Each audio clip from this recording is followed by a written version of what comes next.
I'm gonna teach you how to get rid of pickleball elbow forever. My goal is for you to play pain-free pickleball. I don't want you going out to the courts and being in pain. I want you to be able to go out to the courts and dominate. So stick around until the end of the video and I'll give you my pickleball elbow rehab plan. Pickleball elbow, or lateral epicondylitis, is swelling or inflammation of the muscles and tendons that extend the forearm or extend the palm away from the body. So think about your extensors right here, right? So these muscles on the top of the forearm are inflamed, especially here where they're connecting to the bone. Tendons is a connective tissue that connects muscle to bone, right? You think about the opposite is ligaments. Ligaments connect bone to bone. Think about your ACL that connects bone to bone, that's a ligament. Tendons connect muscle to the bone. So this tendon, as well as the muscle there, is getting inflamed, probably from chronic overuse, maybe one bout of like a drilling backhand flicks, whatever it may be, it's inflamed and it's hurting and it's sore. So I'm gonna teach you how to get rid of that pain. We're gonna look at 4 components of a well-rounded pickleball elbow rehab plan. I like to look at these 4 components. My rehab plan is gonna have these 4 sporadically throughout each session, right? So if I have a 3-day-a-week session, I'm gonna hit a little bit of these, all in every session. The first component is gonna be alignment.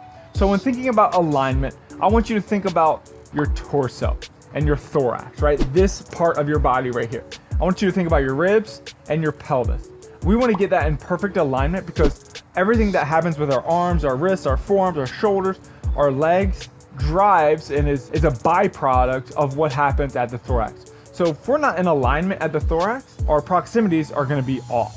So we try to get in proper alignment. And what we're trying to achieve here is just a stack position. So a stack is, I want my pelvis and my ribs to be in a stacked position when I'm performing movement. So right now they're not in a stacked position, right? If you see my ribs, they're flared out like this, and my pelvis is flared down like this, right? So I'm kind of like, if there's 2 lasers pointing right here, I'm stacked.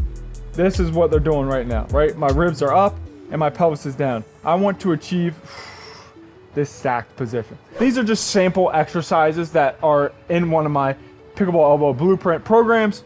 So doing like dead bugs, right? That's working on your core, an anti-extension exercise of the core. Push-ups with toe taps. Here we're obviously, it's an upper body strength exercise, but we're also mobilizing the scaps. We're reaching with our shoulders, and it's also a core exercise.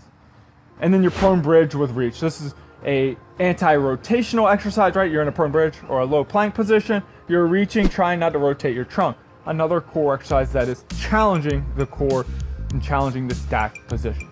So every session is always going to start with some kind of alignment. Even my training sessions are going to start with some kind of alignment session or some kind of alignment section first. Our next component is typically some kind of, well, it'll be a mixture of these 2, right? It doesn't need to be like, I hit all my alignment, I hit this, and then I hit this, and then I hit this. These 2 will kind of be intertwined. So I'll hit my alignment. Let's talk about functional strength exercises. So within our functional strength exercises, many times people just want to go straight to isolated strength exercises. But first we want to work on some bigger movement patterns. So being able to perform a dumbbell row, right? We're working on grip strength, we're working on back strength, we're working on shoulder strength. If the pain is high within the pickleball elbow, we don't have to go super heavy to start, right? Within my blueprint, we start and we progress over time, right? We start light and we progress over time. So performing 1-arm dumbbell rows, working on upper body strength, not just isolating the forearm. We want to work on full upper body strength. 90-90 bottoms up kettlebell carry, right? This is a stability exercise of the shoulder. We're working on wrist strength, being able to stabilize the kettlebell. It's an all-encompassing exercise.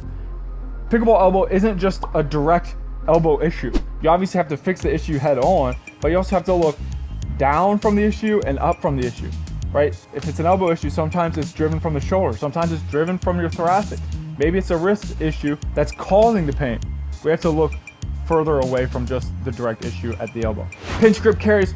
Here we're working on grabbing the weights, getting strong with our fingers and training the forearms, right? We're also training the core because we're gripping weights there, but pinch grip carries, all encompassing functional strength exercise. Our next component is going to be shoulder mobility. Many people don't look at shoulder mobility as a cause or a factor to pickleball elbow or tennis elbow or whatever you want to call it. Shoulder mobility can contribute to that, right? If you can't reach your arm overhead, maybe you're compensating in other areas. if you have tight lats, if your scaps can't rotate up, maybe you're compensating in other areas. So we'll always train shoulder and scapular mobility. Some exercises, samples that are in our blueprint is wall slides, right? We're training the stack position, but also training the serratus, right? We're training the serratus to strengthen one, as well as like to help rotate the scapulas up and around the rib cage. Back to wall shoulder flexion. We're training a motor control pattern here, right? Can we raise our arms overhead without lifting our ribs? As well as we'll put a ball back there.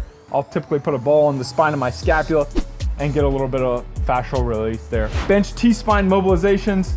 Here it's like a pure lat stretch, right? We're keeping our ribs down as we go down and exhale, stretching out the lats, fully exhaling there.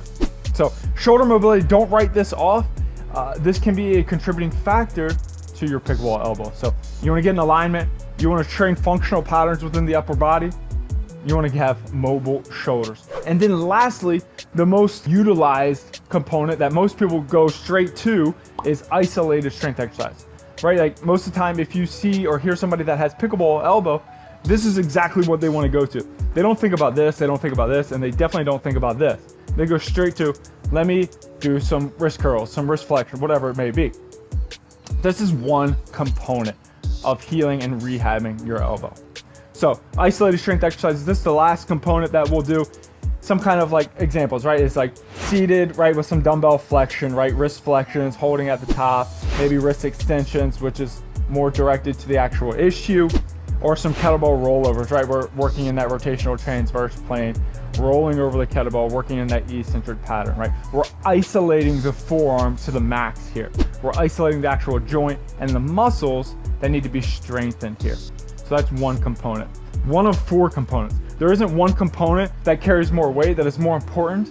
They're all important in each of their different ways. So these are just sample exercises that fall within each of our components of our pickleball elbow blueprint. Each component is equally important. Alignment, shoulder mobility, functional strength, as well as isolated strength exercises. What's most important is how you progress each exercise, as well as how you regress pickleball and other daily life activities. We categorize each player, each athlete that comes to us into 4 different pathways. Those 4 different pathways depend on pretty much your pain level. How much pain are you in and how advanced and progressed is your pickleball elbow? If it's super progressed, we have certain pathways, and then if it's more mild, we have certain pathways. So drop down in the show notes below if you want to check out our full pickleball elbow rehab pathways blueprint. So this pathways blueprint just guides you on a 6-week protocol, which pathway you should go down depending on your pain level, how advanced your pickleball elbow is, and how to progress your exercises, as well as regress pickleball and daily life activities, as well as slowly progress it back into your life. With this pathway, you just want to add in our pickleball elbow blueprint. This plan is a 6-week plan to help strengthen you in every component here. It's a 3-day-a-week program for 6 weeks. You'll have access to it for a year. That's also available in the show notes. Drop down and check it out.